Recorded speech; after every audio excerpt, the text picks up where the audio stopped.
What if you could explore the universe from your web browser without having to install anything? Hello everyone and welcome to Cosmos Junior, a space exploration game I have been working on for more than 4 years now, and today I'm taking you on a tour to discover this together. You can already try the game for free on your web browser if you want. You simply go to the cosmosjunior.com website, and by pressing this big blue button you will be sent to the game on a new tab, just like I did here. And we're going to go full screen for maximum immersion today. As you can see, we are still in alpha version, meaning that the game has bugs, and maybe we are going to find some of those during this demo, but I hope not. But without further ado, let's start a new game and let's explore the universe together.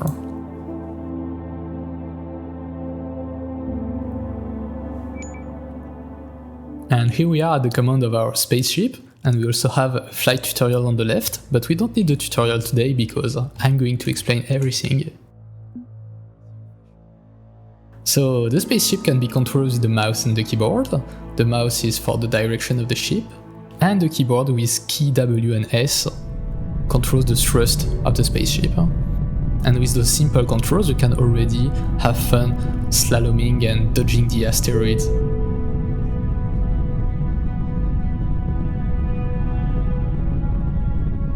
So what do we do in Cosmos Junior? I said it was a space exploration game.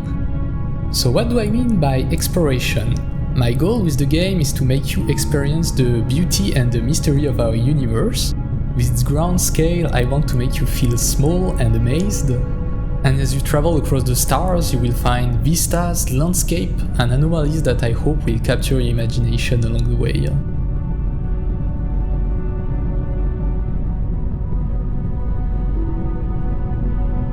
So for starters, I think we should go to a space station, because space stations have missions that will give us directions for where to explore.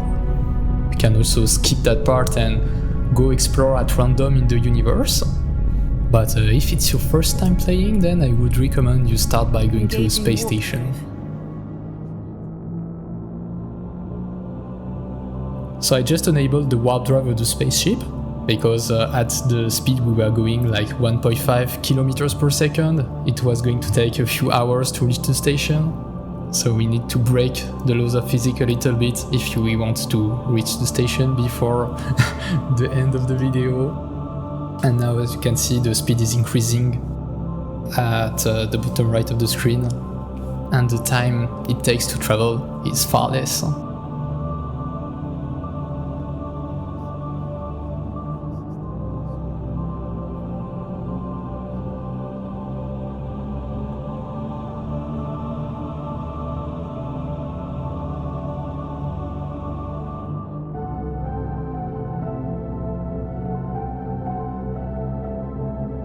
And we can see the icon of the station is growing on the screen, meaning that we are getting closer to it.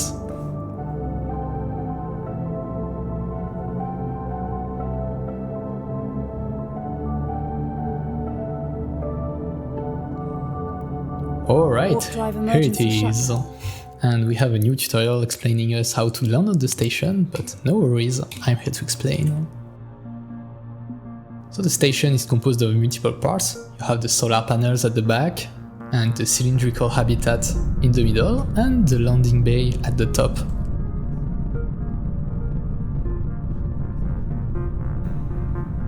So that's like the small ring with all the landing pads on it. So we are getting closer, and now we are going to request a landing pad by pressing key Y. Landing request granted.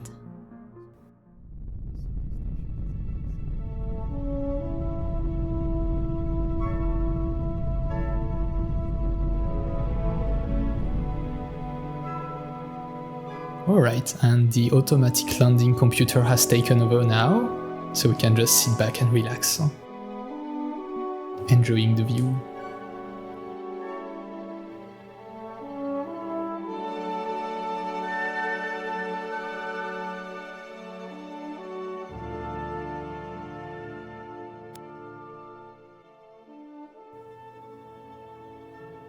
Landing complete. There we are at the space station, so the first thing we can do here is rename our commander. For example, hello YouTube, because I'm very original. And what's more interesting is the missions. So we have different type of missions. For example, we have flyby, but we can also go and have fun inside of asteroid fields. And there are also terminator landings. So terminator landing is interesting because that's where we are going to see sunsets, because the terminator is the separation between the day and the night. So that's where the sunsets are. So we're going to accept this mission. And we can see we have other things that we can do, like black holes, neutron star, space anomalies.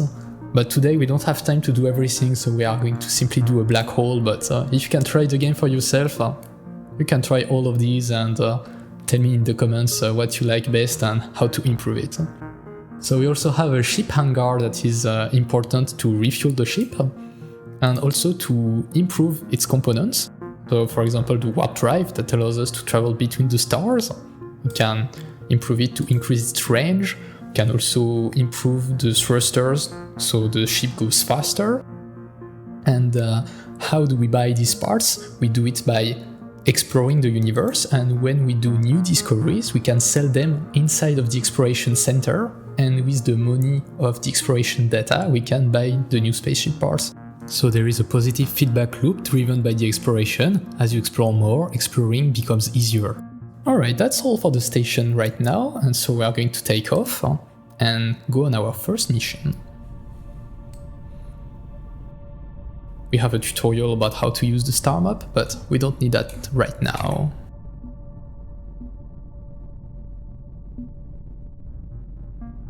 So on the top right of the screen we have our missions. So we have the black hole flyby and the terminator landing. The planet in this mission is in this star system, so we are going to do it first and then we will go to the black hole.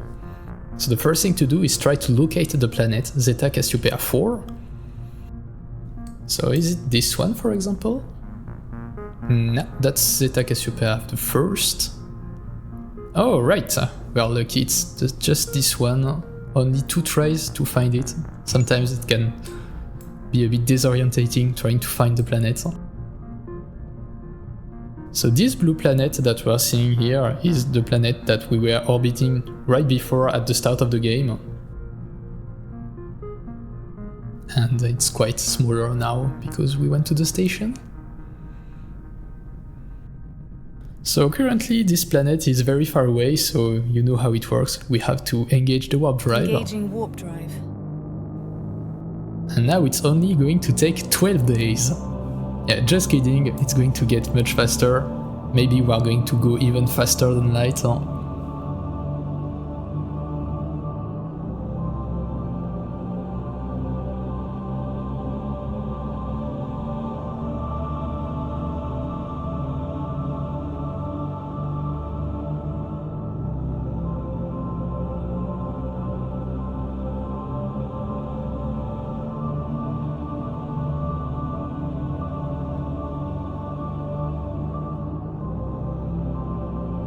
So for the musics, I chose some of Kevin MacLeod's musics. I took the most calming and meditative musics I could. I think it fits quite well the vibe of the game. Alright, we're going to slow down. I overshoot the planet again. So when you go too fast, then your warp drive can't slow much fast enough and you have to rotate around like this to find the planet.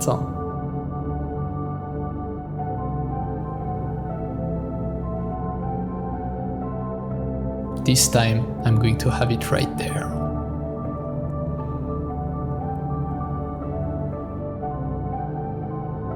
Alright, we can see the planet and it has a little moon, but today we don't care about its moon, we want to land at the terminator of the planet, so it's going to be on this separation between the night and the day.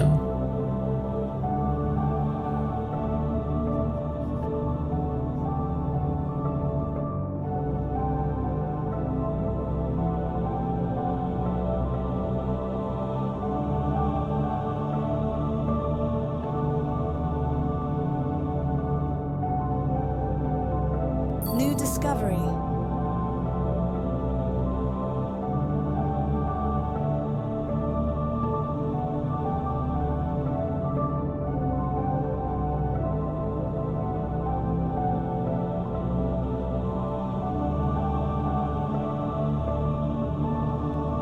warp drive emergency shutdown.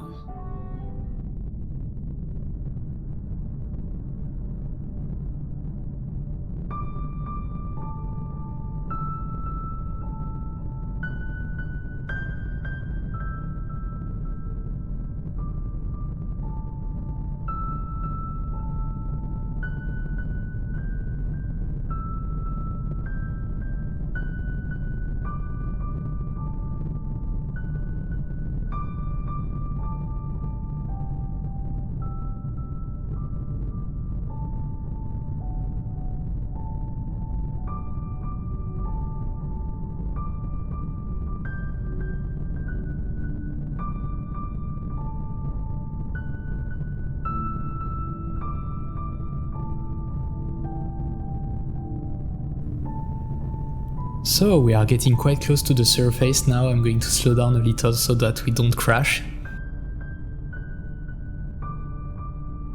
In the next update I will overhaul the terrain quite a bit, so don't forget to subscribe if you don't want to miss out on the next updates.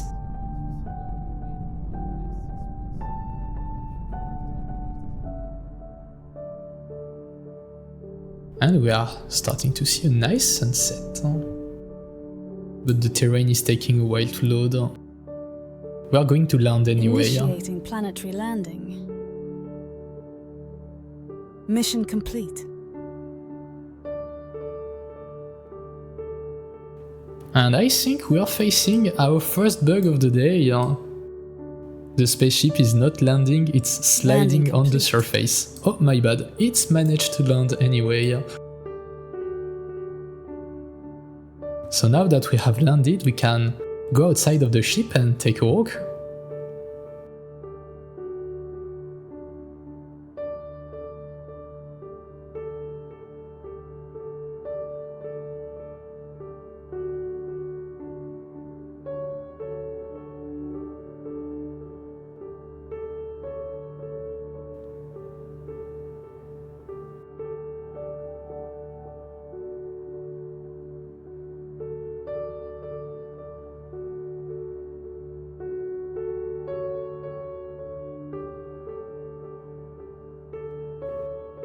So currently there is not a lot of things to do on the planet surfaces, well, besides taking a lot of pictures because I think they are still quite beautiful, but in the future when I upgrade the terrain there will be a lot more variety, and maybe also in the future I will implement some side quests like finding treasures on the surfaces, so it will make planet exploration much more rewarding. But I think for now we are going to get back in our ship and let's head to see the black hole. So to lift off I simply press the R key and now we are floating above the ground, and I'm going to point the nose upward, start the engine and off we go.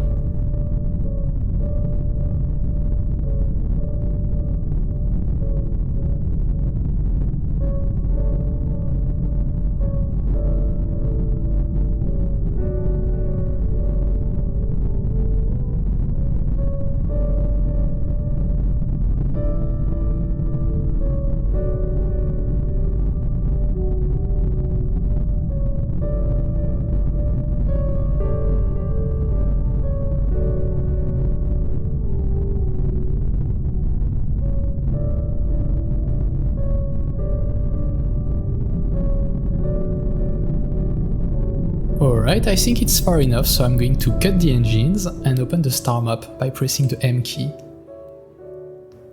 So the star in the middle is where we are currently, it's the Zeta Cassiopeiae system, but each star that you can see on the screen is a different star system, and each star system has its own planets, and each planet can have its own moons.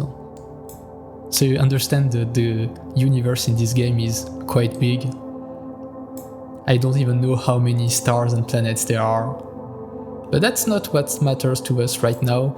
As you can see, there is a strange icon over there. It means that we have a mission in the system right there. And that's our black hole that we are going to visit. So we can plot an itinerary. And you can see there is this red path across the stars, because the black hole is quite far away, so we can't just jump to it straight away. We have to take these small steps to get there. But you will see the journey will be worthwhile. So let's close the star map and we are going to orient the ship toward our first destination. So to orient the spaceship, I'm using the radar on the bottom right, sorry. And there is this white dot and I want to align it at the center. If you played Elite, you know how it works. And I'm going to start the hyperdrive to go between star systems. You can see it's a different animation. Because we are crossing multiple light years in just a few seconds. So now we have a new tutorial that is very important because it explains us how to not run out of fuel in space. Engaging warp drive. So basically, stars are made of hydrogen, and hydrogen is an excellent rocket fuel. So if we go close to the star, we can refuel our ship, meaning that we can continue our journey without having to go to the space station to refuel every time. And to some extent you can also do that around gas planets, because gas giants also have a lot of hydrogen, but it's not the same as a star, so it's going to take a lot longer to refuel the ship. And now we have enough fuel to go to the next destination. Warp drive fuel scooping complete. Warp drive fuel emergency shutdown. Fuel scooping complete. Engaging warp drive. So I think we have enough fuel to go directly to the next destination. We don't need to scoop too much. New discovery.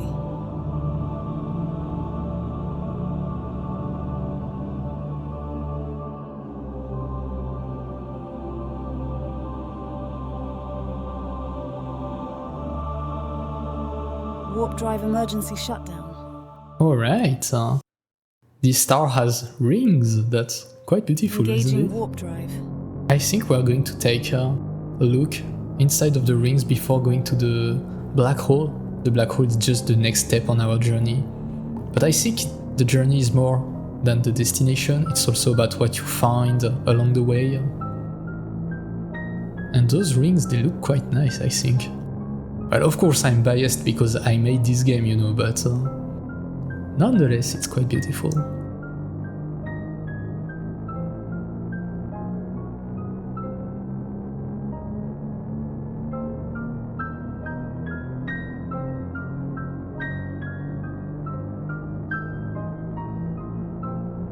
Warp drive emergency shutdown. Alright, and we are lucky that our flight computer stops us before colliding with the asteroids.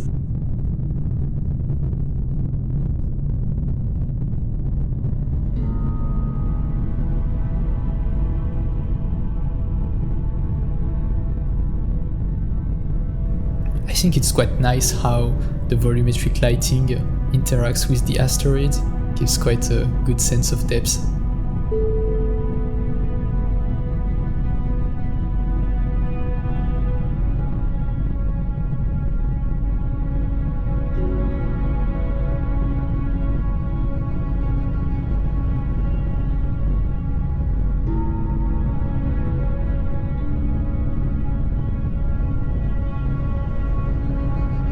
Alright, but that's not what we are here for. We want to see a black hole after all.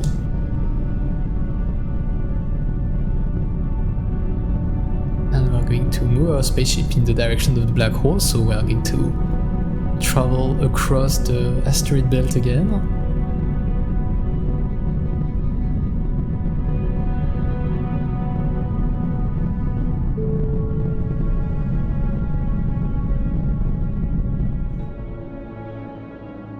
Warp drive emergency shutdown. So if you saw the movie Interstellar, I think you recognize this shape. This dark shadow in the middle. Warp drive disengaged. And this very bright accretion disk rotating around.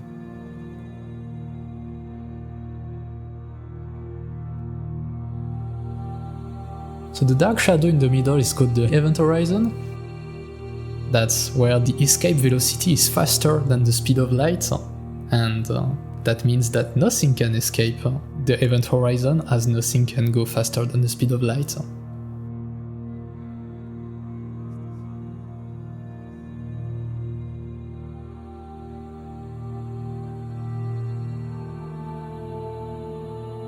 And that's where having video games really is important, because if we were to go there in person, we would be all dead because of the radiation of the accretion disk.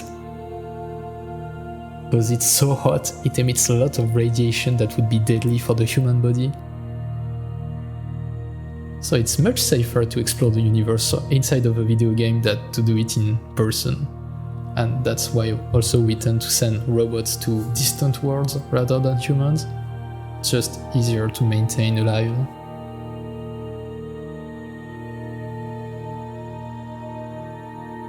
And so you may wonder what happens if we go inside the event horizon.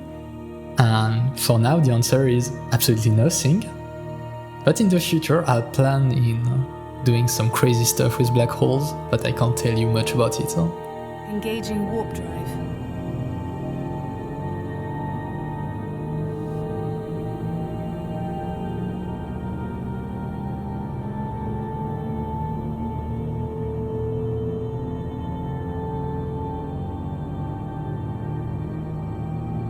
Warp drive disengaged. Can really see how the black hole bends light around it.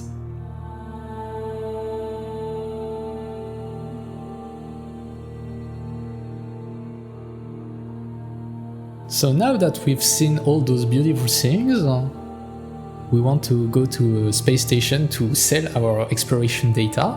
So for that I'm opening the star map again, and we're going to find a system that's not too far away, like this one for example. And we're going to sell our data over there. So I'm looking at our fuel gauge, and yeah, I'm starting to think that we won't have enough for the jump. Let's try anyway, we might be surprised. Alright, so in this kind of situation what you would want to do normally is pause the game, and then you would load one of your previous saves where you had enough fuel, and then you would try not to run out of fuel, I don't know. But you know what, I made this game, I can do whatever I want, so I'm just going to like hack my own game. So Cosmos Junior star system view, get spaceship controls, that's spaceship.refuel, and let's say 50 units, for example. And I close the dev tools. Oh, and magic, we have fuel again in our tanks. Incredible what programming can do, really. So just like that, let's continue our journey. Warp drive emergency shutdown. And here is another star with rings. We are lucky today. But we are not interested by that right now. We want to go to a space station, and I see we have just one here around this gas giant. Engaging so let's start our warp drive and let's go over here.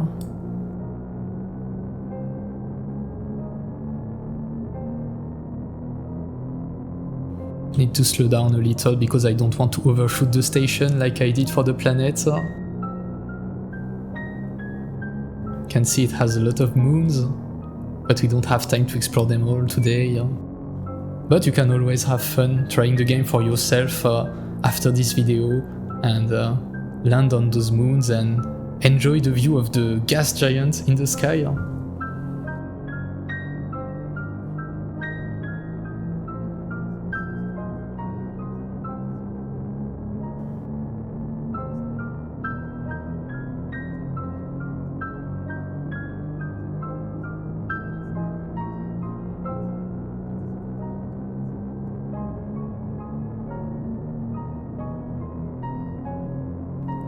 So we are getting closer to the station. Warp drive emergency shutdown. And just like the time before, we are going to go to the landing bay to request a landing pad. This station is a bit different because it's a ring and not a cylinder, but it's basically the same thing. You have some rotating habitat and you can generate artificial gravity using the centrifugal force. Alright, let's Landing request a request landing granted. pad, and it's right over there.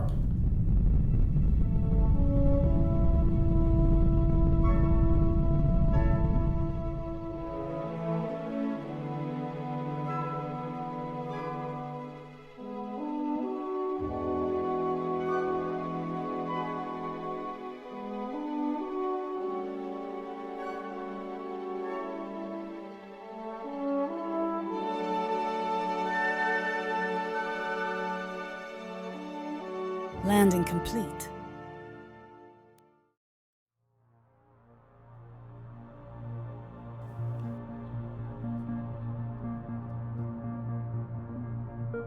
Alright, we are here to sell our exploration data, so let's do that right away.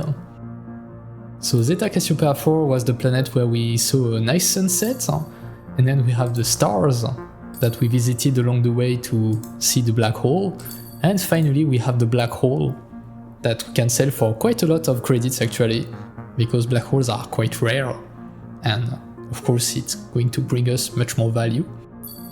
And now that we have all this money, we can head back to the ship hangar to refuel the ship, because we don't want to hack the game every time we run out of fuel. And we are going to try to improve the warp drive, for example. So right now I have the 3E and I want to buy the 3A, and I don't have all the money right now, but if I sell my current warp drive I will have enough. And right now I don't have any warp drive, so if I take off the station and try to go anywhere, I won't be able to use the warp drive, so let's not do that, and let's instead buy the new 3A warp drive. And now we have a much bigger range. If I open the star map, if I select a star that is quite far away, I don't know, maybe this one for example, can reach it using a single jump, and this one that is even further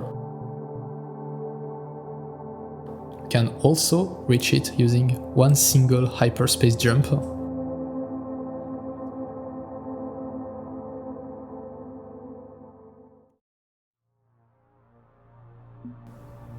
And that's all for today. I hope you liked this video. If you did, don't hesitate to like and subscribe. If you have the time, go to cosmosjourneyer.com and try the game for yourself. It's completely free and you have nothing to install. Don't hesitate to leave a comment to tell me how you feel about it. And if you find bugs, go to the official GitHub repository to report them, because the game is fully open source. And I will take this time also to thank the contributors of the project: Vermanakul, Varat Gupta, Martin Mouli, Jevin Jojo, Joao Dantas. Thanks for helping me making this game. And that's all for me. Have a nice day.